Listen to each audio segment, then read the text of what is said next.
ఓం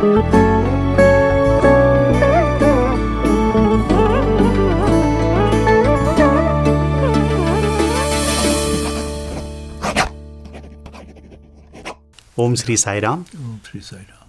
భగవాన్ బాబా వారి దివ్య చరణారవిందాలకు అనంతకోటి ప్రణామాలు సమర్పించుకుంటూ, ఇట్లు మీ సాయి శీర్షికలో స్వామి చిరకాల భక్తులైనటువంటి శ్రీ వాసిరెడ్డి నాగేశ్వరరావు గారితో సంభాషణను కొనసాగిస్తూ, క్రిందటి భాగంలో మనం స్వామి వారి నాన్నగారికి రాసినటువంటి ఒక లేఖ, ఏ విధంగా స్వామి ఎల్లప్పుడూ మీ ఇంట వెంట జంట కంట కనిపెట్టుకుంటూ ఉంటున్నారు, నాగేశ్వరరావు గారి చేయికి తగిలిన ఆ దెబ్బ గురించి స్వామి మెన్షన్ చేస్తూ, ఏ విధంగా నేను అక్కడికి వచ్చి మిమ్మల్ని రక్షించాను అన్న విషయాన్ని ప్రస్ఫుటం చేస్తూ రాసినటువంటి లేఖ గురించి మాట్లాడుకున్నాం.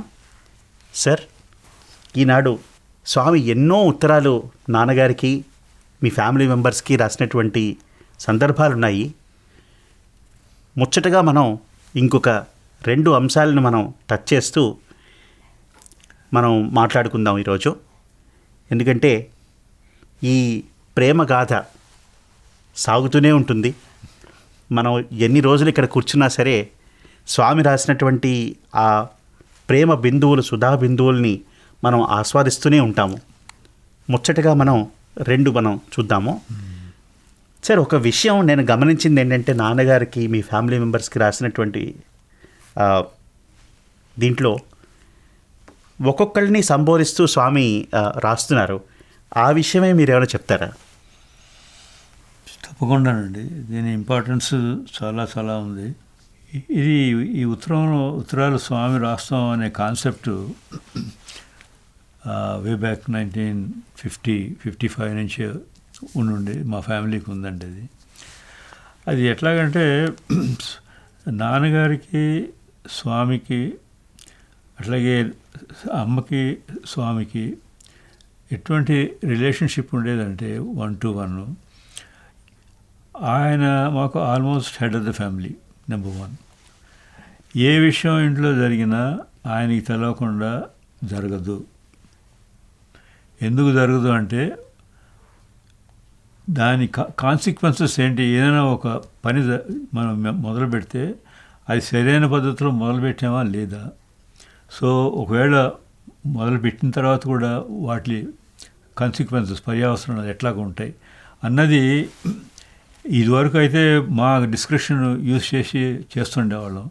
ఎప్పుడైతే స్వామితోటి ఈ రిలేషన్షిప్ ఏర్పడిందో, భగవంతుడే మన ఎదురకుండా ఉన్నప్పుడు మనం వారిని కన్సల్ట్ చేసుకుంటే మనకి మంచిది కదా అన్న ఉద్దేశంతో, ఇంట్లో ఏ ప్రాబ్లం, ఏ చిన్న ప్రాబ్లం, ఏ పెద్ద ప్రాబ్లం వచ్చినా కూడా ఫస్ట్ ఆఫ్ ఆల్ స్వామిని కన్సల్ట్ చేయాలి, చేసిన తర్వాత ముందుకెళ్ళాలి అనే కాన్సెప్ట్ డెవలప్ అయిపోయింది. అదేవిధంగా రెసిప్రికేషన్ స్వామి దగ్గర నుంచి కూడా మాకు అట్లాగే ఉండేదండి.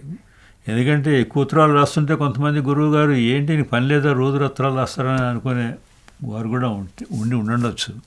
కానీ ఇక్కడ స్వామి దగ్గర మా కనెక్షను, మా రిలేషన్షిప్, ఇప్పుడు మన గణేష్ గారు చెప్పినట్టు ద లవ్, ప్రేమ, ఎఫెక్షన్ అనేది ఆ రోజుల నుంచి చాలా బాండేజ్ చాలా బాగా ఎక్కువ ఉండేదండి. అది అందుకోసం మేము కూడా probably sometimes we are taking advantage. ఎందుకంటే బాగున్నారు, అడిగితేనే మంచిది, ఏ చిన్న వాటికి కూడా అట్లా తయారైపోయింది. అది అయిపోయిన తర్వాత అదేంటంటే, రెగ్యులర్గా స్వామి దగ్గర నుంచి మాకు లెటర్ రావటం, మేము స్వామికి మళ్ళీ లెటర్ రాయటం అనేది ఒక రెగ్యులర్ ఫీచర్ అయిపోయింది.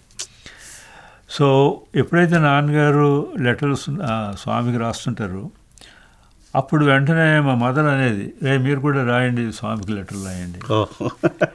అంటే ఏంటంటే, ఏం రాయాలో స్వామికి లెటర్ మా లెవెల్లో ఏం రాయాల్సి వస్తుంది అంటే, ఆమె చెప్పేది అట్లా కాదు, మొదట మీ చదువుల గురించి, మీ ప్రేయర్స్ గురించి, స్వామికి ఎట్లా ప్రేయర్స్ చేస్తున్నారు, ఏమైనా ప్రేయర్స్ చేస్తున్నారు, ఏమైనా ప్రేయర్స్ చేయాలా, సో ఇట్లాంటి వాటి గురించి, తర్వాత మీ ఆరోగ్యం గురించి చిన్నగా 1-2 సెంటెన్సులు రాసి పంపిస్తుందండి. ఎందుకంటే ఇట్ ఈజ్ స్వామి మనని కాపాడేది, ఇట్ ఈజ్ స్వామి మనకి గైడ్ చేసేది, ఇట్ ఈజ్ స్వామి మమ్మల్ని సరైన దారిలో తీసుకెళ్ళేది కూడా వారే అని. సో ఆ కాన్సెప్ట్ తోటి ఏంటంటే, నాన్నగారు ఎప్పుడు లెటర్ రాసిన వాటితో పాటు మా లెటర్లు, మా పిల్లల లెటర్లు కూడా వెళ్తూ ఉండే స్వామికి. సో అది మేము ముందు ఏమనుకునేవాళ్ళంటే తిడతారేమో స్వామి ఇవన్నీ పిల్లలతో ఎందుకు రాయిస్తున్నారు అనుకుంటే నో, ఆయనకి అదే కావాలి, పిల్లల దగ్గర నుంచి లెటర్లే కావాలి ఆయనకి ముందు. ఎందుకంటే తర్వాత నాకు పర్సనల్గా అర్థమైంది ఏంటంటే స్వామి ఫస్ట్ ఈ పిల్లల్ని ఎప్పుడైతే సరైన దోవలో పెడితే ఈ ప్రపంచమే మారిపోతుంది సరిగ్గా. సో అందుకని స్వామి మా ఇంటికి వచ్చినా ఇంకొకరి ఇంటికి వెళ్ళినా ఇంకోటికి వెళ్ళినా కూడా ఎప్పుడు ఆ పిల్లల్ని దగ్గర కూర్చోపెట్టి వాళ్ళకి ఒక టైం ఇచ్చి వాళ్ళకి బ్రెయిన్ వాష్ చేస్తుండేవారు. ఏమని బ్రెయిన్ వాష్ చేస్తాం, భగవంతుడు అంటే ఎవరు, నువ్వు ఎందుకు రోజు ప్రేయర్ చేయాలి, దానివల్ల ఉపయోగం ఏంటి, ఎందుకు చేయకూడదు, చేయకుండా ఉన్నవాడు గతి ఏమవుతుంది, ఇవన్నీ ఆ ఏజ్ నుంచి చిన్నప్పటి నుంచి కూడా 7 ఏళ్ళు 8 ఏళ్ళు 9 ఏళ్ళు దగ్గర నుంచి కూడా మా అందరికి ఫ్యామిలీ అందరికీ చెప్తుండేవారు. అదేగా దాన్ని బేస్ చేసుకొని మా మదర్ కూడా చూడు స్వామి ఆ రోజు మీకు ఇట్లా చెప్పారు, ఇప్పుడు నువ్వేం చేస్తున్నావు అది రాయి ఆయనకి అని చెప్పి, అంటే మేము పేజీలు లెటర్లు అయితే రాయలేము కానీ కాన్సైజ్ చిన్నగా ఒక చిన్న స్లిప్ తీసుకుని దాని మీద రాసి పంపించేవాడు. బట్ స్టిల్ అక్కడ చూడండి ఆ రిప్లై మాకు స్వామి దగ్గర నుంచి వచ్చిన రిప్లై వాటికి కూడా ప్రతి సెంటెన్స్ ఏం రాసామో దాన్ని రిఫర్ చేస్తూ దానికి జవాబు రాసి పంపించేవారు. ఇది మంచిది, ఇది మంచిది కాదు, ఇది చేయండి, ఇది చెయ్యొద్దు. సో ఈ విధంగా ఏమైందంటే ఈ కరస్పాండెన్స్ స్వామితోటి పిల్లలకి స్వామికి కూడా రెగ్యులర్ అయిపోయింది. అది ఆ ప్రాసెస్లో నాన్నగారికే ఎప్పుడైతే లెటర్ రాస్తుంటారో దాంట్లో మేము రాసిన ఎప్పుడైతే స్లిప్ పంపిస్తామో దానికి కూడా జవాబు వస్తుంది మాకు.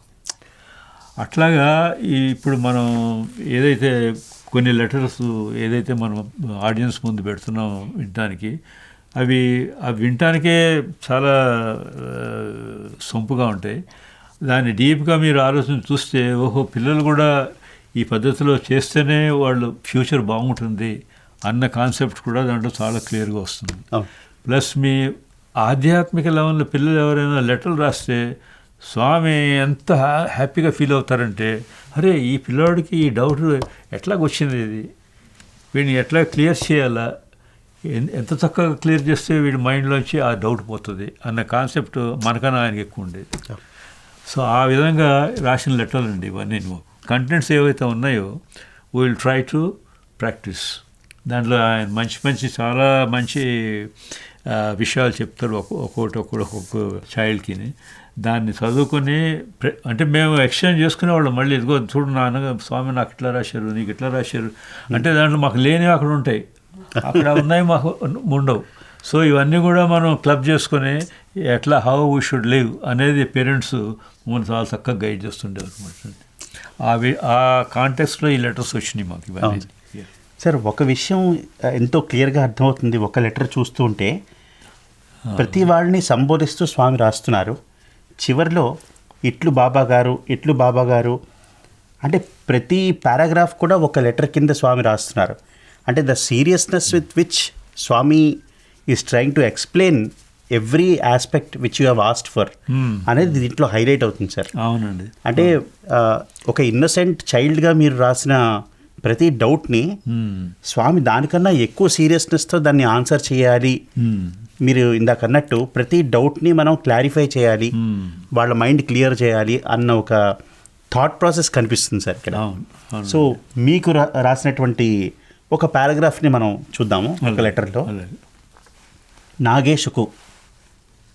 నాగేషు బంగారు, నీ జాబు వచ్చి చేరెను, విషయములు విశదమాయెను, నాయనా త్వరలోనే వస్తాను, ఆనందమును తెస్తాను, నేను బాగా సంతోషముగా ఉన్నాను, భక్తులు చాలామంది ఉన్నారు, క్వార్టర్స్ కట్టుచున్నాము దండిగా, దసరా దగ్గర వస్తున్నది, పనులు ప్రారంభించినాము, సీను వారు ఇంకా ఉన్నారు, రంగారెడ్డి మాత్రం ఊరికి పోయినారు, నాయనా నేను ఎల్లప్పుడూ మీ వెంటనే ఉన్నాను, నిత్య ప్రార్థనలు సక్రమముగా జరుపుచున్నారు, అదే స్వామి ఆజ్ఞ, బంగారు పిల్లలు అట్లు నడుచుకోవలను నాయనా, అంతా మీ మేలుకే కదా, మీరు బాగుండిన కదా నా ఆనందము, అంతకంటే నాకు వేరేమున్నది, నా సర్వస్వము మీదే, మీరు ఆయురారోగ్య ఆనందములతో విద్యాగుణ సంపన్నులై అనుగ్రహ ప్రాప్తులై అభివృద్ధి కండి. స్వామి ఇక్కడ ప్రశాంతి నిలయంలో జరిగేటటువంటి విషయాల్ని మీకు స్పెసిఫిక్గా రాస్తున్నారు. దాని గురించి కొంచెం చెప్తారా? ఎందుకంటే అప్పట్లో ప్రశాంతి నిలయం ఎలా ఉండేది, ఆ విషయాలు చిన్నప్పటి నుంచి మీరు ఇక్కడ పెరిగారు కాబట్టి ప్రేక్షక శ్రోతలకు కూడా ఎంతో చక్కగా క్లియర్గా అర్థమయ్యేటట్టుగా మీరు చెప్తే బాగుంటుంది సార్. తప్పకుండానండి. ఆ రోజుల్లో పుట్టపర్తి ప్రశాంతి నిలయం ఉన్న పరిస్థితులు ఈ జనరేషన్ వాళ్ళకి తెలియదండి. చాలామందికి తెలియదు, కొంతమంది తెలిసి ఉండొచ్చు.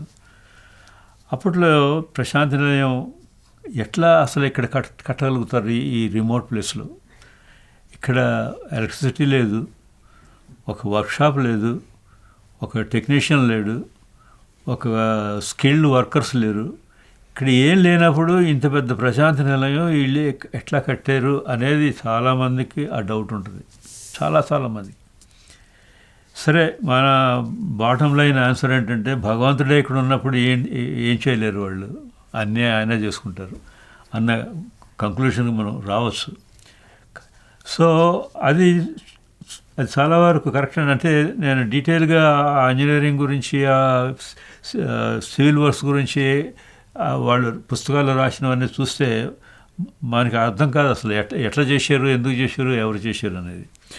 అది పక్కన పెడితే మనం ప్రశాంతి నిలయం డెవలప్ అయిపోయిన తర్వాత భక్తులు స్వామి ఇన్వైట్ చేసి ఇక్కడికి రమ్మన్నప్పుడు ఆ కండిషన్ ఏంటనేది మీకు చెప్తాను. ఆ రోజుల్లో ప్రశాంతి నిలయం మెయిన్ స్వామి ఉండే బిల్డింగ్ తప్ప వేరే ఏం ఉండేవి కాదండి. సో తర్వాత కన్స్ట్రక్షన్ మొదలుపెట్టి అసలు ఎవరు లేకపోతే ఇక్కడ ఏం లేకపోతే భక్తులు వచ్చి ఎట్లా ఉంటారు, ఎక్కడ ఉంటారు?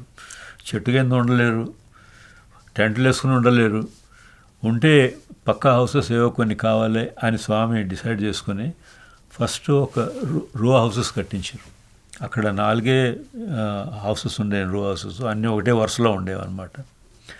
సో వాటికి స్వామి ముందు లెటర్ రాసి రమ్మనేవారు. ఇదిగో ఇక్కడ పలానా చోట వచ్చి మీరు పలానా రూమ్లో ఉండండి అంటే 2-3 ఫ్యామిలీస్ కలిపే ఉండేవారు ఒక్కొక్క దాంట్లోనూ. మేము ఉన్నాం అనుకోండి, మా కజిన్స్, మా దగ్గర రిలేటివ్స్ ఎవరైనా ఉంటే వాళ్ళందరూ తోడు పెట్టేవారు. అట్లా ఇప్పుడు రాజారెడ్డి గారు ఆ రోజుల్లో ఉండేప్పుడు రాజారెడ్డి గారు, వాళ్ళ మదరు, వాళ్ళ సిస్టర్స్, వాళ్ళు ఎవరు వచ్చినా వాళ్ళ దగ్గర ఉండేవారు. సో ఆ విధంగా ఏంటంటే ఆ అకామిడేషన్ చూసుకొని స్వామి అక్కడ వాళ్ళని రమ్మని స్పెసిఫిక్గా లెటర్లు రాసి పిలిపించారు. అయితే అక్కడ రో హౌసెస్ అయితే ఉన్నాయి కానీ మనకి కావాల్సిన ఇన్ఫ్రాస్ట్రక్చర్ ఏమి ఉండేది కాదండి. అంటే కరెంటు లేదు అక్కడ. మీకు వాటరు మన క్వార్టర్స్లోకి వచ్చి ట్యాప్ తిప్పితే వాటర్ వస్తుందన్నది లేదు. సో వంట అది వండుకోవాలంటే మనకి అక్కడ గ్యాస్ స్టవ్లు ఉన్న ఎలక్ట్రిక్ స్టవ్లు లేవు. అక్కడ ఉన్న కర్రలతోటి వంట చేయాల్సి వస్తుంది. ఈ పద్ధతిలో ఉండేది అక్కడ. అందుకని ఏం చేసేవారు, పొద్దున్నే చిత్రావతి నదికి వెళ్ళిపోయేవాళ్ళం. ఇక్కడికి వచ్చిన తర్వాత ఇంట్లో అమ్మ సిస్టర్ వాళ్ళు ఉండేవారు, వాళ్ళు చేసుకునేవారు. మిగతా మగవాళ్ళందరూ అక్కడికి చిత్రావతి నదికో బావి దగ్గరికి వెళ్ళి మిగతా కార్యక్రమాలు చేసి వెనకాలకి వచ్చేవారు. ఆ టైప్లో ఉండేదండి స్టార్టింగ్. తర్వాత భజన కార్యక్రమం మొదలు పెడితే అక్కడ కూడా ఎలక్ట్రిసిటీ ఏం లేదు. స్పీకర్లు కానీ లౌడ్ స్పీకర్లు కానీ అట్లాంటివి ఏం లేవు, డివైజెస్ ఏం లేవు. మాన్యువల్గానే ఏం చేసినా చేయాలన్నమాట. కాకపోతే రాత్రిపూట జనరేటర్ ఒకటి ఉండేది. ఆ జనరేటర్ మన కిష్టప్ప గారు ఇన్ఛార్జ్ ఆయన దానికి. ఆయన ఆయిల్ పోసి దాన్ని స్టార్ట్ చేస్తాం అనమాట. అది 1 గంట వరకే, 1.5 వరకే మ్యాక్సిమం ఉంటుంది. అప్పుడే కరెంటు ఇంట్లో బల్బులు అవి ఉంటాయి అన్నమాట. ఆ 1-1.5 అయిపోయిన తర్వాత ఆపేమనేవారు స్వామి, ఎందుకంటే అది ఖర్చు మళ్ళీ అది పెట్రోమాక్స్ లైట్ తోటి నడిచేది. సో అందుకని ఏంటంటే డిన్నర్ కూడా వాళ్ళు చాలా ఎర్లీగా తీసేసుకొని క్లోజ్ చేసుకునేవారు అనమాట. సో ఈ భజన కార్యక్రమం అట్లా ఉండేది. మనుషులు వాళ్ళ కన్వీనియన్స్, వాళ్ళ ఫెసిలిటీస్ కూడా ఇది ఈ ప్రకారంగానే ఉండేవి. ఇక్కడ ఉండటం అనేది ఒక లగ్జరీగానే ఒక ప్లెజర్గా ఉండే పద్ధతులు ఏమి ఉండేది కాదు. మనం ఇప్పుడు జనరల్గా మీరు ఎక్కడికైనా ఆశ్రమాలకు వెళ్తే ఇప్పుడున్న లేటెస్ట్ ఆశ్రమాల్లో అన్నీ ఉన్నాయి, లేనివంటూ లేదు. ఆ రోజుల్లో ఇక్కడ ప్రసాదనలకు వస్తే ఏ ఉండేవి కాదు. But people they use to get use to all these things. And ఎవరికి కష్టం అనిపించేది కాదు. మన బ్యూటీ ఏంటంటే ఇంత చేసుకున్నా కూడా ఎవరు ఇంత కష్టపడిపోయాం అనే బాధ ఎవరు పడేవారు కాదు, మగవాళ్ళు కానీ ఆడవాళ్ళు కానీ, ఈ ప్రాబ్లమ్స్ ఉన్నప్పుడు. This is how those days the life used to be. కానీ ఎప్పుడైతే స్వామి ఆఫీస్కి వచ్చినా, ఎప్పుడైనా భజనలో కూర్చున్నా కొంతసేపు స్వామి ఆ దర్శనం అయిపోతే మనకి ఇవన్నీ ఎక్కడ పోతాయో తెలియదు. ఆ కష్టం అనేది ఏమి ఉండేది కదా అసలు ఎంతమందికి. అంటే మేము వచ్చేది కూడా ఇప్పుడు సమ్మర్లో వచ్చేవాళ్ళం. సమ్మర్లో ఇక్కడ వాటర్ పెద్ద ప్రాబ్లమ్ ఉండేది కాదు, మిగతా ఫెసిలిటీస్ యూటిలిటీస్ కూడా ఏమి ఉండేవి కాదు. But in spite of all that we are very happy. And ఆ 30-35 డేస్ అయిపోయిన తర్వాత we really feel bad to go back. కొన్ని చోట్ల అయితే ఏంటంటే ఏ ఫెసిలిటీ లేకపోయిన తర్వాత ఎందుకు ఉండాలా అన్న ఫీలింగ్ వస్తుంది కదా. మరి ఇక్కడ 30 రోజులు 35 రోజులు ఉన్నా కూడా ఆ ఫీలింగ్ వచ్చేది కాదు. ఎందుకు ఉండేది కాదంటే భగవంతుడు మన ఎదుర్కొండా ఉన్నాడు. ఆయన ప్రతి క్షణం వాచ్ చేస్తూనే ఉంటారు, క్వశ్చన్లు అడుగుతూనే ఉంటారు అందరినీ. So that's how the life used to be those days. Problem ఉండేది కాదండి మాకు. మరి మీరు ఇందాక చెప్తున్నారు ఇటుపక్క ఈస్ట్ ప్రశాంతి వైపు రో హౌసెస్ ఉండేవి, ఇక్కడ స్వామి క్వార్టర్స్ కట్టుచున్నాము దండిగా అంటున్నారు. దసరా దగ్గర వస్తున్నది, పనులు ప్రారంభించినాము. శ్రీను వారు ఇంకా ఉన్నారు, రంగారెడ్డి మాత్రము ఊరికి పోయినారు. సో వీళ్ళ గురించి కొంచెం చెప్తారు సార్? షూర్, తప్పకుండా అండి. ఇప్పుడు అక్కడ స్వామి దీంట్లో ఈ లెటర్లో ఏం రాశారంటే, నాయన నేను త్వరలోనే వస్తానని రాశారు. నీ జాబు చేరనని రాస్తున్నారు, విషయం విశదమైన అని రాస్తున్నారు. అంటే ఏం రాశారు? Relationship between god and the devotee, between god and the child. Devotee అది పెద్ద వర్డ్ మళ్ళీనే. God and the child or children. చూస్తే మీరు ఇట్లా కూడా స్వామి లెటర్లు రాస్తారా పిల్లలకి అనేది ఫస్ట్ డౌట్ వస్తుంది అందరికీ. కరెక్ట్. ఆయన అడ్రస్ ఏం చేస్తారు? అప్పటి నుంచే బంగారం మొదలుపెట్టారు. మా ఏజ్ గ్రూప్ నుంచే నేను అనుకున్నాను బంగారు అనేది ఆఫ్ లేట్ డెవలప్మెంట్ ఏమో అని అప్పట్లో అనుకునేవాడిని. కానీ ఈ చూస్తే ఇది చిన్నప్పటి నుంచి ఆయన బంగారాన్నే పిలుస్తారు అందరినీ. ఎందుకు బంగారం? ఎందుకు వెండికి ఎందుకు కాకూడదు, లేకపోతే కాపర్ ఎందుకు కాకూడదు, లేకపోతే పాట్ ఎందుకు కాకూడదు? ఎందుకంటే బంగారం is the highest value jewellery. Everybody wants that. So much of value is given to that metal. అది ఎవరు మన ప్రతి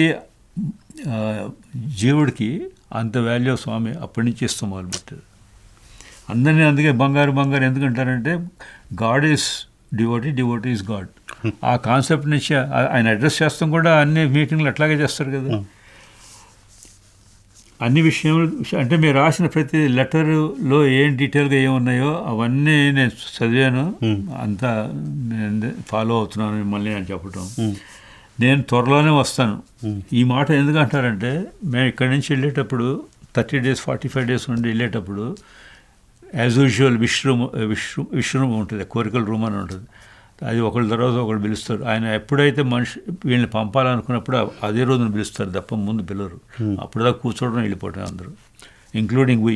దాంట్లో నో డిస్క్రిమినేషన్. అది మన మంచి కోసమే, ఆయన కోసం కాదు. సో విశ్రూమ్లో మాట్లాడిన తర్వాత అందరితో ఇండివిజువల్గా అందరితో మాట్లాడతారు, పిల్లల దగ్గర నుంచి పెద్దవాళ్ళందరూ మాట్లాడి వెళ్ళిపోయేటప్పుడు ఎవరు హ్యాపీగా వెళ్ళరు. They become so emotional and then they don't want to leave. ఆ పరిస్థితి తీసుకొచ్చేవారు, అందరూ అయితే కొంత అయితే ఏడ్చేసేవాడు బాగా.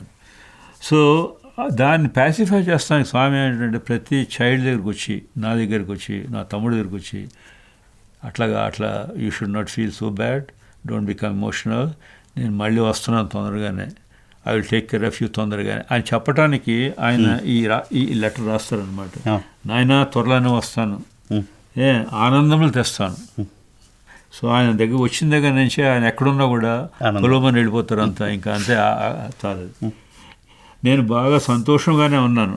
నేను రాస్తాం అనమాట, స్వామి మీరు ఎట్లా ఉన్నారు స్వామి, అది మా కెపాసిటీ మించింది అనుకోండి, ఆయన రాసేస్తుంటాను స్వామి మీరు ఎట్లా ఉన్నారు, ఆ రోజు చూస్తే మీరు బాగాలేదు, ఇప్పుడు ఎట్లా ఉన్నారు, ఇవన్నీ రిఫర్ చేస్తూ రాస్తుంటే అనమాట. ఆయన దానికి రిప్లై అది తర్వాత భక్తులు చాలామంది ఉన్నారు, క్వార్టర్స్ కట్టుతున్నాం. భక్తులు చాలామంది ఉన్నారంటే ప్రాబ్లీ ఈ లెటర్ రాసినప్పుడు మేబీ దసరా టైం ఫెస్టివల్ గురించి మంచి ఆ టైం అయిండొచ్చు అది. సో అందుకని ఇక్కడ చాలామంది ఇప్పుడు ఈసారి ఎక్కువ మంది ఉన్నారు. వాళ్ళ కోసం క్వార్టర్స్ లేవు, మరి క్వార్టర్స్ కట్టిస్తున్నాం ఇట్లందరికీ అని దండిగా. దసరా అంటే ఆ క్వార్టర్స్ కట్టిస్తున్నారంటే అప్పట్లో ఏంటంటే సేవ, స్వామి ఎప్పుడైతే రోజు చెప్తారో సేవ సేవ డూ సేవ అని, అట్లాంటి సేవ మాకు ఇక్కడ చేసే భాగ్యం దొరికింది అప్పుడు. So especially youngsters like us, వీళ్ళందరినీ అక్కడ వెళ్ళి ఇటుకలు అవన్నీ దింపండి, స్టాక్ చేసి పెట్టండి అని చెప్పేవారు అన్నమాట. సో ఏంటంటే అది కన్స్ట్రక్షన్ అప్పుడు ఈ రో హౌసెస్ కాకుండా రో హౌసెస్ అవతల పక్కన కూడా కొన్ని కన్స్ట్రక్ట్ చేశారు. భజన్ హాల్ వెనకాతల కాదు మేము ఇక్కడ రో హౌసెస్ ఏదైతే ఇప్పుడు ఈస్ట్ ఉంది ఆ రో హౌస్ కాకుండా దాని కిందకి కొన్ని ఇళ్ళు, తర్వాత పై వైపుకి మళ్ళీ కొన్ని ఇళ్ళు కన్స్ట్రక్షన్ వరుసగా మొదలుపెట్టారు. అంటే ఈ 4 కాకుండా ఇటు పక్కన ఒక 10-15, అటు పక్కన ఒక 10-15 అట్లా కన్స్ట్రక్షన్. వాటన్నిటికీ బిల్డింగ్ మెటీరియల్ వచ్చినప్పుడు అంటే అన్నీ మేము కిందకి దింపేసేవాళ్ళని కాదు. wherever children are there, I mean children and youngsters are there, and wherever labor is not available for sometimes అక్కడ అన్లోడ్ చేసినాం. అప్పుడు స్వామి పిల్లలకి చెప్పి ఈ సేవ చేయించారు అన్నమాట. So we use to enjoy that. ఎందుకంటే మామూలుగా ఇళ్లలో ఉన్నప్పుడు ఎప్పుడు ఇట్లాంటి పనులు ఎప్పుడు చేసేవాళ్ళం కాదు, మాకు తెలియదు. కానీ ఇక్కడ వచ్చి చూస్తే ఇట్స్ ఎక్సైటింగ్. అరే బాగుంది ఇది దింపడం, స్టాక్ చేస్తాం ఇవన్నీ అనేది మాకు కూడా చాలా హ్యాపీగా ఫీల్ అవుతుండేవారు అనమాట. సో ఆ విధంగా we love the job actually. నేను బాగా సంతోషంగానే ఉన్నాను. భక్తులు చాలామంది ఉన్నారు. క్వార్టర్స్ కడుతున్నాం దండిగా. దసరా దగ్గరకు వస్తున్నది. ఆ దసరా దగ్గరకు వస్తుంది, మనుషులు ఇంకా ఎక్కువ వస్తారన్న ఉద్దేశంతో ఈ క్వార్టర్స్ ఎక్కువ కట్టడం మొదలుపెట్టారు. పనులు ఆరంభించినారు. ఈ సీను ఇంకా ఇక్కడే ఉన్నాడు, గంగిరెడ్డి ఊరికి పోయినాడు. వీళ్ళిద్దరు ఎవరంటే నాకు గుర్తున్నంత వరకు నెల్లూరు నుంచి వచ్చిన youngsters. They are very smart, very young. So వాళ్ళు స్వామి దగ్గర సేవ బాగా చేస్తుండేవారు. వాట్ ఎవర్ మన పనులు లోపల ఏమున్నాయో, మందిరం లోపల కానివ్వండి, బయట కానివ్వండి, ఏ జాబ్స్ ఉన్నా కూడా అంటే మనకి ఒక అటాచీ లాగా అయిపోయారు వాళ్ళు స్వామికి. స్వామి ఎక్కడ ఉంటే అక్కడ వీళ్ళు కూడా ఉంటారు అనమాట. అట్లాగా ఇప్పుడు మనం చాలామంది చూస్తున్నాం కదా యంగ్స్టర్స్, స్టూడెంట్స్ వాళ్ళని ఆ టైప్లో ఆ రోజులో ఉండేవారు వాళ్ళు. And they use to work very hard and sincere. Swami ఏదైనా ఒక మాట చెప్పారంటే అది జస్ట్ లైక్ దట్ అయిపోవాలి అంతే. నేను ఎల్లప్పుడూ మీ వెంటనే ఉన్నాను. అది చెప్తానే ఉంటారు కదా, నిత్య ప్రార్థనలు సక్రమంగా జరుపుతున్నారు, అదే స్వామి ఆజ్ఞ. నిత్య ప్రార్థనలు సరిగా అంటే ఈ నిత్య ప్రార్థనలు మాకు చిన్నప్పటి నుంచి మాకు ఈ నిత్య ప్రార్థనలు తెలియదండి, అలవాట్లేదు. స్వామి వచ్చి ఇట్లాగా ఆట మాట చెప్పి నేర్పించే వరకు మేము రోజు ప్రేయర్ రూమ్లోకి వెళ్ళి నాన్నగారు అమ్మ చేసినట్టు మేము ఎవరు చేసేవాళ్ళం కాదు. ఎప్పుడో పండగలు పబ్బాలని వచ్చినప్పుడు సరే అక్కడ కూర్చోండి, నాన్నగారు చదువుతారు, మీరు చెప్పిన అక్షింతలు వేయండి, పువ్వులు వేయండి అంటే అది చేయటం తప్ప మిగతావి రెగ్యులర్గా చేస్తాం అనేది నాకైతే ఐడియా లేదు. సరే స్వామి ఇట్లాగా కొన్ని ఇన్సిడెంట్స్ జరిగినప్పుడు చాలా క్లియర్గా చెప్పేవారు, అది కాదు every day you have to do the prayer. ఏం ప్రేయర్ చేయాలా, ఎట్లా ప్రేయర్ చేయాలా, even those things also very clearly defined. So దాన్ని ఆ స్వామి చెప్పిన తర్వాత నుంచే మేము మొదలుపెట్టేవాళ్ళం, అంతకుముందు చేయలేదు. అందుకని స్పెసిఫిక్గా ఇప్పుడు అడుగుతున్నారు ఏంటంటే, ఏదైతే ప్రేయర్స్ మీకు చేయమని చెప్పానో అది మీరు రెగ్యులర్గా చేస్తున్నారా లేదా అన్నది ఒక క్వశ్చన్ లాగా వేసి తర్వాత నాకు తెలుసు మీరే చేస్తున్నారు, బాగానే చేస్తున్నారు, ఇది స్వామి ఆజ్ఞ అన్నది కూడా ఆయనే చెప్పేస్తున్నారు. ప్రార్థనలు సక్రమంగా జరుపుతున్నారు, అదే స్వామి ఆజ్ఞ. బంగారు పిల్లలు అట్లు నడుచుకునే వాళ్ళ నాయన, అంతయో మీ కొరకే. ఈ చేసేది ప్రేయర్లు మీరు చేసేది నా కోసం అనుకోవద్దు, ఆ ప్రేయర్లన్నీ మీకోసమే. So you have to know that. తర్వాత మీరు ఆరోగ్యంగా ఆనందంగా విద్యా గుణ సంపన్నులై అనుగ్రహ పాత్రులై అభివృద్ధిలోకి రండి. ఆయన బ్లెస్సింగ్స్, ఆయన కమాండ్ అదనమాట, ఇది స్వామి ఆజ్ఞ అని క్లియర్గా రాసేస్తున్నారు ఇక్కడ. సో స్వామి ఎప్పుడైతే మాతోటి ఇంత స్పెసిఫిక్గా చెప్తున్నారో ఇంకా దాన్ని ఓవర్లుక్ చేయడం కానీ ఓవర్టేక్ చేయడం కానీ ఉండదు. అది so we are also very regular, బాగానే చదువుకునేవాళ్ళం. అట్లాగే మా 4 బ్రదర్స్, మా 3 బ్రదర్స్, మా సిస్టర్ ఎప్పుడు వెనకబట్టడం అనేది లేదండి. గాడ్స్ గ్రేస్, ఎప్పుడు వీఆర్ హెడ్, బాగానే చదువుకునే వాళ్ళం అంతే. ఇక్కడ అసలైంది వస్తున్నది సార్. రామాంజనేయ యుద్ధము శాస్త్రరీతిగా లేదు, అయితే సినిమా ఉండును. అందులో అర్థము తన నామజపమునకు పరమాత్ముడు లోబడును, తన శక్తి కంటే భక్తి అధికము అని చూపించుట కొరకు అట్లే వేసినారు.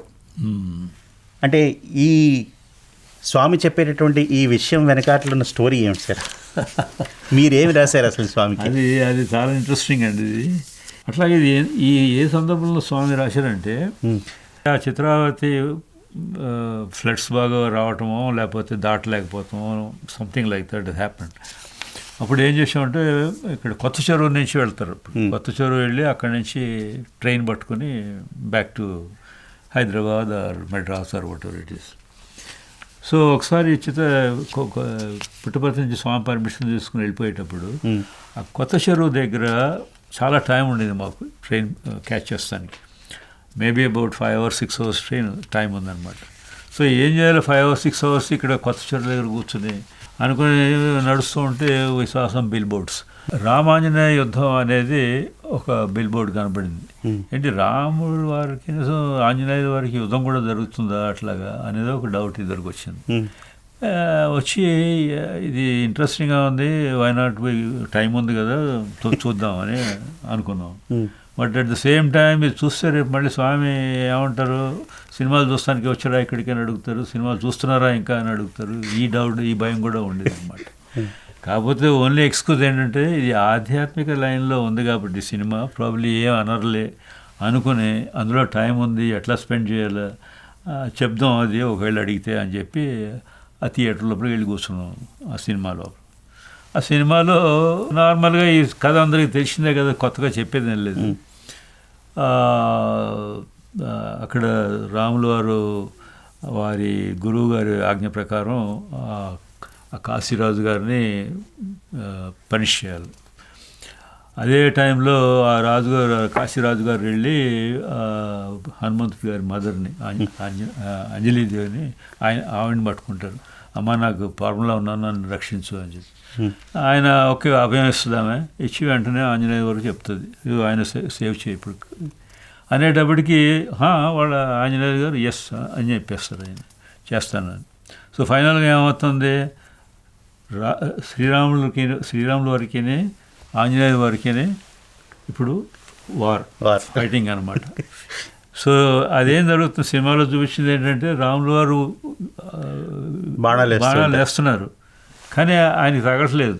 ఎవరికి, ఆంజనేయ దగ్గరికే తగట్లేదు. ఆయన ఆంజనేయ తగిలితే కదా అవతల రాజుగారి దగ్గరికి వెళ్ళేది, అది ఆంజనేయ వారికే తగట్లేదు. అది రావటం అక్కడ కింద పడిపోవడం, అది రావటం కింద పడిపోవడం, ఇట్లాగే ఎన్ని బాణాలు వేసినా ఆయనకి తగట్లేదు. సరే ఇది వీళ్ళకి అర్థం కాకుండా మళ్ళీ అప్పుడు వారిని విశ్వామిత్రులు గారిని అడుగుతారు, ఏంటి స్వామి మీరు చెప్పారు ఇట్లా చేస్తే కావట్లేదంటే, ఆయన దూరదృష్టితో చూసి అప్పుడు వారు చెప్పింది ఏంటంటే, నాయన నీ నామస్మరణ ఏదైతే ఆయన చేస్తున్నాడో అదే ఆయన ఓన్ బాణాలని ఆపేస్తుంది. సో ఆ విధంగా అయితే నువ్వు ఆయన ఏం చేయలేవు, ఆ రాజుగారిని కూడా ఏం చేయలేవు అని చెప్పి కాంప్రమైజ్. నెక్స్ట్ కాంప్రమైజ్ ఏంటి, ఆ రాజుగారిని తప్పు అనే ఒప్పించి ఆయనకి ఏదో శిక్ష సంథింగ్ లైక్ దట్. ఆ కథ ఏం చేశానంటే, స్వామివారికి లెటర్ రాసేటప్పుడు స్వామి ఇట్లా జరిగింది, ఇది ఎంతవరకు నిజమో అని చెప్పి ఒక లెటర్ రాశాను. సో దానికి స్వామి రిప్లై ఇది ఇస్తున్నారు అనమాట, రామాంజనేయ యుద్ధము శాస్త్రరీతిగా లేదు, అంటే ఏ శాస్త్రంలో కూడా రాముల వారును ఆంజనేయుల వారు పోట్లాడుకున్నట్టు ఎక్కడ లేదు. ఇది ఎవరు, ఇది సినిమా వాళ్ళు ఈ యొక్క సీన్ పెట్టారనమాట, ఈ సినిమా తీస్తాని కోసం చెప్పి ఉండను. అందుకు దాని అర్థం ఏంటంటే, వాళ్ళు ఏం చెప్పదలుచుకున్నారంటే, సినిమా తీసిన వాళ్ళు కూడా వాళ్ళు ఏం చెప్పదలుచుకున్నారంటే, తన శక్తి కంటే భక్తి అధికము అని చూపించటం. రాముల వారి శక్తి ఎంత ఉన్నా కూడా, ఆయన భగవంతుడే అయి ఆయన బాణాలు వదిలినా కూడా, అతని యొక్క శిష్యుడు ఆయన నామాన్నే 24 గంటలు 24/7 365 రామ రామ రామ అనుకుంటాం వలన దాని బలం ఎక్కువైపోయింది. సో ఆ బలం ముందు నీ భక్తి, నీ అస్త్రబలం ఏం పనికిరాదు అనేది చూపించడానికి ఆ సినిమా తీశారు. అందుకనే వేరే ఏం కాదు అని చెప్పి స్వామి బంగారు అందుకు ఆశిస్తారు. అది క్లారిఫై చేశారనమాట స్వామి అక్కడ ఆ లెటర్లోనే. చాలా బాగుంది సార్. ఇది ఇంకొక సందర్భంలో రాసినటువంటి లెటర్ సార్ ఇది. అవునండి. దీంట్లో 2వ పారాగ్రాఫ్లో మిమ్మల్ని సంబోధిస్తూ రాస్తున్నారు. నాగేంద్ర, చాలా సంతోషము. నీవు పాస్ కావటమే కాక 2nd క్లాసులో కావటం మరింత ఆనందము. చూడు, స్వామి ఆజ్ఞ ప్రకారము తిరగకుండా మంచిగా చదువుకునినా స్వామి అనుగ్రహము కూడా ఆ రీతిగానే ఉండును. ఇకపై మంచిగా చదువు, ఇంకా ముందుకు బాగా రాగలవు. స్వామి దయ ఎల్లప్పుడూ ఉండును. చెప్తున్నా కదా, మేము ఎప్పుడు లెటర్లు రాసినా కూడా స్వామికి మా ప్రాబ్లమ్స్ ఏంటో రాసేస్తుంటాం. అది చిన్న స్లిప్లే అవ్వచ్చు, కావచ్చు. సో దీంట్లో ఆ స్లిప్లో రాసిన దాంట్లో స్వామి మనకి పాస్ కాగానే మనకి ఎనర్జీ ఎక్కువ అయిపోతుంది కదా మనకి. సో ఆ రోజుల్లో ఈ ఆర్ట్స్ సబ్జెక్ట్స్ కానీ కామర్స్ సబ్జెక్ట్స్లో కానీ ఏంటంటే ఫస్ట్ క్లాస్ అనేది రూల్డ్ అవుట్ ఉండదు ఏమన్నా బిఏలో కానీ. సో నెక్స్ట్ ఏంటంటే బెస్ట్ హైయెస్ట్ అంటే 2nd క్లాస్. ఇంకా దాని తర్వాత జనరల్ క్లాస్లో పాస్ అవటం అనమాట. ఆ పద్ధతిలో రిజల్ట్స్ వచ్చేవి, ఆ పద్ధతిలో క్లాసిఫై చేసేవాళ్ళు అందరిది. సో ఆ పర్టికులర్ ఎగ్జామ్లో పబ్లిక్ ఎగ్జామ్ రాసినప్పుడు అదేమైందంటే నార్మల్గా అందరూ జనరల్ క్లాస్లోనే పాస్ అవుతారులే వీళ్ళు వచ్చేస్తలే అని చెప్పి అక్కడ చూసుకుంటారు అందరూ. అక్కడ చూసుకున్న తర్వాత లేకపోతే ఫెయిల్ అయిపోయాడు అనుకుంటారు రెండే. సరే అది అయిపోయిన తర్వాత ఇంకొంచెం 2nd క్లాస్లోకి వెళ్ళి చూస్తుంటే అక్కడ నెంబర్ ఉంది. ఆ 2nd క్లాస్లో పాస్ అయినట్టు నెంబర్ ఉంది. సో అది మాకు థ్రిల్లింగ్ కదా. స్వామి మామూలు జనరల్ క్లాస్ 2nd క్లాస్లో పాస్ అయిపోయని చెప్పి ఆయన స్వామి లెటర్ వస్తాం అనమాట. సో దానికి స్వామి రియాక్షన్ ఎట్లా ఇస్తారంటే, పాస్ కావటం కాకుండా 2nd క్లాస్లో పాడటం అనేది ఒక ఎంకరేజ్మెంట్. స్వామి దగ్గర నుంచే వస్తుంది మాకు ఎంకరేజ్మెంట్, బాగా పాస్ అయ్యి వచ్చేసావు అని చెప్పి. అది అక్కడితో ఆపలేదు ఆయన. మా ఆనందం అది అక్కడి దాకా ఆనందంగానే ఉంది. కానీ స్వామి ఆజ్ఞ ప్రకారము తిరగకుండా మంచిగా చదువు అంటే నేను తిరుగుతున్నాను అన్నమాట ఇప్పుడు ఎక్కువ. దాని అర్థం ఏంటంటే నువ్వు ఇంకా తిరుగుతున్నావు బయట ఎక్కువ, ఆ తిరుగుడు ఆపేసి పుస్తకాల మీద కాన్సన్ట్రేట్ చేయ ఎక్కువ అని. మరి ఆయన భగవంతుడు, ఆయనకి తెలియదేముంది, ప్రతి అడుగు వేసేదల్లా ఆయనకి తెలుస్తుంది. మనకన్నా ముందు ఆయనే చెప్తారు ఆ మాట. అక్కడ హైలైట్ చేసేది ఏంటంటే మీరు అట్లా చదివినట్లయితే స్వామి అనుగ్రహం కూడా ఉంటుంది, ఆ రీతిగా చూస్తే మీరు ఇంకా బాగా చదువుకొని పైకి రావచ్చు అన్నదాన్ని హైలైట్ చేస్తూ ఈ లెటర్ రాశారు స్వామి అప్పుడు. చాలా బాగుంది. సో ఆ విధంగా అంతే. దీంట్లో ఏంటంటే స్వామి రిలేషన్షిప్ 1-to-1 మాతోటి కూడా ఇట్లాగే ఉండేది. ఇప్పుడంటే స్టూడెంట్స్ కాలేజెస్ ఇవన్నీ వచ్చి వాళ్ళని దారిలో పెడుతున్నారు అనుకోండి, ఆ రోజుల్లో లేవు కదా అవన్నీ. కాబట్టి 1-to-1 ఉండటం, ఎప్పుడు పిల్లలు తారసపడినా చూడు చదువుతున్నారా లేదని అడగటం, నువ్వు ఇదిగో ఈ ఫలానా సరిగా చేయట్లేదు ఇప్పుడు సరే చేయండి అంటాం. ఇవన్నీ రెగ్యులర్గా ఆ రోజు ఆ కాలంలో పిల్లలందరికీ చెప్తుండేవారండి. సో మాకు ఇప్పుడు ఏంటంటే నేను రైటింగ్ కూడా వచ్చేసింది. కాకపోతే నెక్స్ట్ టైం ఊరికే చెప్పారు అంటాం కాదు, నేను రైటింగ్లో ఇచ్చాను చెయ్యిది అని. అలా చేస్తే స్వామి దయ ఎల్లప్పుడూ ఉండును. అది ఫైనల్ బాటమ్ లైన్ ఏంటంటే నువ్వు కనుక కష్టపడి చేస్తే స్వామి కూడా నీతోటే ఉంటారు, నిన్ను అన్ని విధాలా గట్టెక్కిస్తారు అని చెప్పడానికి అనమాట. అంటే అంత చిన్న వయసు నుంచి స్వామి యొక్క ఫుల్ ఫోకస్ మీ మీద ఉండటం నిజంగా చాలా, అంటే వినడానికి మాకే ఎంతో థ్రిల్లింగ్గా ఉన్నది సార్. బికాజ్ స్వామి మీ ఫ్యామిలీ హెడ్గా ఎలా ఈచ్ అండ్ ఎవ్రీ పర్సన్ని గైడ్ చేస్తున్నారు అనేది ఈ లెటర్స్ ద్వారా అర్థమవుతుంది సార్. అబ్సల్యూట్లీ, చాలా చాలా కరెక్ట్గా చెప్పారు. అదే చెప్పాను కదా, ఆ రోజుల్లో స్వామి మా రిలేషన్షిప్ ఎట్లాగంటే ఇట్స్ నాట్ జస్ట్ గురువుగారు శిష్యుడు అట్లా కాకుండా స్వామి భగవంతుడు, మనం వారి మరి మీరు శిష్యులు అనండి, స్టూడెంట్స్ అనండి, what ever it is. So ఇది 1-to-1 రిలేషన్షిప్. కానీ ఊరికినే ఇవాళ చెప్పి రేపు వెళ్ళిపోయి మళ్ళీ ఎల్లుండి చెప్పి 3వ రోజు వెళ్ళిపోయి ఆ పద్ధతిలో కాదు ఇది. సో ఈ విధంగా మీరు ఈ విధంగా చేసినట్లయితే మీ ఇంట్రెస్ట్ కోసమే, మీ బాగు కోసమే, మీ మంచి కోసమే చెప్తున్నాను, ఈ ఫాలో అవ్వండి అని చెప్పడంలో వారి ఉద్దేశం మెయిన్గా. సో అట్లాగా మేము కూడా to the extent possible follow అవుతానే ఉండేవాళ్ళం అనుకోండి. We're really lucky, we're very fortunate. ఇంత అటాచ్మెంట్ ఆ రోజుల్లో ఉండి ఇప్పుడు చూస్తే మాకు చాలా చాలా చాలా బాధ ఎందుకు వేస్తుందంటే, ఆ ప్రేమ ఏదైతే ఆ రోజుల్లో ఉండేదో, ఆ ఎఫెక్షన్ ఏదైతే మాకు బాండింగ్ లాగా ఉండేదో, అది అంటే ఫిజికల్గా లేదు. కాకపోతే జరిగే విషయాలన్నీ చూసుకుంటే మాత్రం ఉంది, అది ఇప్పటికి కూడా ఉంది, అది ఆ ప్రేమ అనేది. సో ఆ విధంగా వీఆర్ వెరీ లక్కీ అండి. ఈరోజు ఈ విధంగా రేడియో సాయి వారితోటి ఈ అవకాశం ఇప్పించి పాత స్మృతులన్నీ మళ్ళీ ఒకసారి ఈ రోజుకి గుర్తు తీసుకొచ్చి ఏ విధంగా మేము అదృష్టవంతులం అనే క్వశ్చన్ మాకు చెప్పించినందుకు చాలా ధన్యవాదాలు.